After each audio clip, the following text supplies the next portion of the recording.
Helena is also in Robe, looking into a solution to one of the planet's major environmental headaches: plastic waste. When you think about recycling, you want to have those warm and fuzzy feels, but so often you find out that your recycling has ended up in landfill. Well, there's a guy here in Robe who has figured out a way of turning a common disposable plastic into something useful and pretty. He calls the process transmutation, and his mum called him Brad Scott.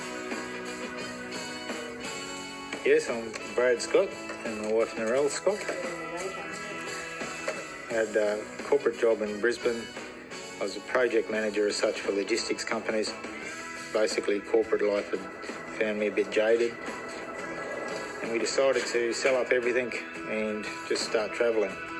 We ended up coming through Robe, and Narelle by that stage wanted to come off the road and stop. So that's what we did. We stopped here.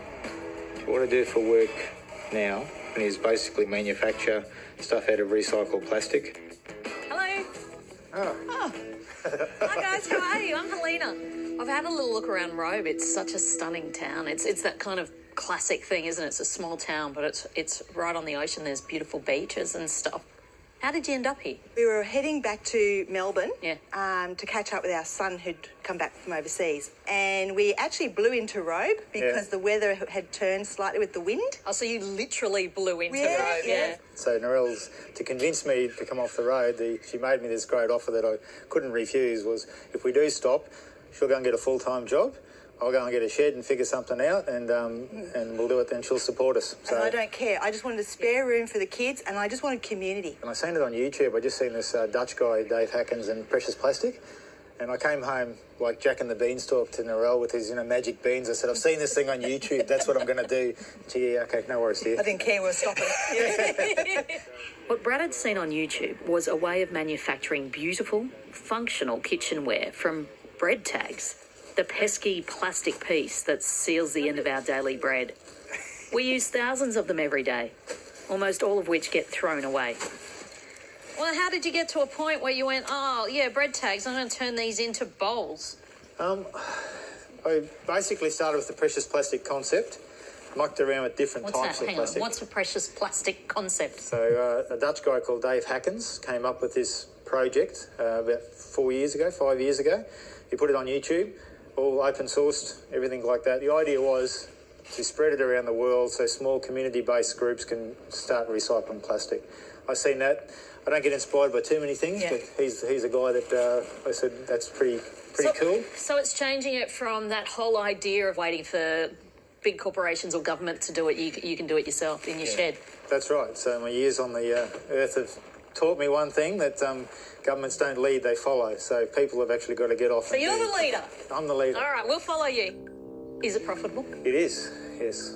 It's a great business. It employs myself and my wife at the moment. And you're pulling a wage? Yes. Wow. After the first year of start-up, I started basically drawing wage and bringing my wife across. So we're, two new jobs in Robe, basically. So what are we making? Okay, I'm going to make a bowl. This is the end result, basically, of what we're going to make. So what you're trying to tell me, and I'm still a little sceptical because I haven't seen it happen, that this beauty has come just from bread tags. Yes. So no glue, no polish, no lacquer, no resin, just bread tags. Do I get to make my own bowl? You do.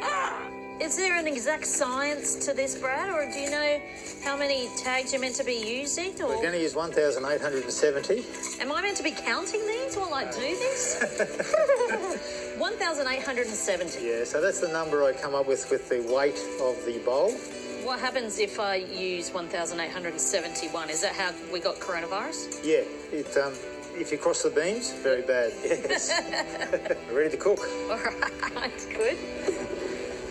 Turn it on. Are you creating a model that you would then show other people, or are you doing this are you going to be a green empire, for yourself and you and Narelle and sit at the top of the whole thing? No, we want this to be everywhere. So as long as one doesn't set up next door. This has gone from 1,870 bread tags into something that is beautiful, usable and viable. Very impressive. Some of the profits from Brad and Narelle's business support an Australian charity called Aussie Bread Tags for Wheelchairs. They collect the bread tags and deliver them to people like Brad, raising funds to buy wheelchairs for disadvantaged people in South Africa. Although most of the tags are sorted by the charity in Adelaide, some are sent directly to Brad and sorted by a men's shed in Robe. Well, we have overflow, so with the overflow we bring it to the men's shed here, and all the members here, we sit around Thursday nights and do this. Do you find that the sorting of the bread tags helps in any way? Well, it gives you some little tedium to occupy the small amount of brain that we have left while we actually engage with each other in non-verbal ways sometimes and also in verbal ways. How many wheelchairs do you reckon that you've contributed to? 20, I believe they're up to now. So in 2.5 years? Yeah. That's pretty excellent. Yeah, it's very good for the charity. So everyone's part of that. That's the good thing. You sit here and you do a couple of these things and you're part of getting a wheelchair for someone. Brad and Narelle's move to Robe has been successful and satisfying, and it couldn't have come at a better time. What I can't quite get my head around is why you packed up your whole lives in the first place. We had these anchors, and I needed to free the anchors for Brad. So what was it in Brad that you could see that he needed release? So I just thought one day, this is going to be a heart attack. This is going to be a mental breakdown or a heart attack or something, you know, it can't, we just need a change. Let's just sell it. What happens if we do this? You know, we can do something different and we can do it together. So the pressure's not on you to be the breadwinner. I can pick as many oranges as you can. Let's go. And after that, we support each other and we can live together and we can do all those things. All the stuff just is noise, you know, the rest of it's just noise. So it actually helped a lot when we got on the road. And like you said, the ego, and I was unwinding from all of that. And I thought it was really, really quite good when we got on the road and we could do that. You two are an amazing team. We're a team. Oh, I think we are. I say to Bradley, we can do anything together, you know, whether it's true or not. We just, you know, puff ourselves up a bit. I'm too old for you to adopt me, but no, I'll be your friend. We're not any different to anybody else. We just recognise when one of us isn't right and we look after each other. And isn't that marriage? Isn't that a partnership of any kind? Yeah, we ride the roller coaster. Back at Cape Jaffa, the extended Hooper clan gathered at their cellar door. What advice would you give to anybody looking to get involved or start a venture down here? Just have a crack, you know, just give it a shot and believe in what you're doing and try to be authentic. I think, you know, the limitations are really only as far as, you know, what you can dream of. You know, it's pretty endless, all the different possibilities, that's why it keeps you interested. It's called creation, I suppose. It's a good thing to do. Hey, those two are droolers as well. Oh, she did it. She did it. Well done. We're past first base. We're good. Basically dating. We're basically married.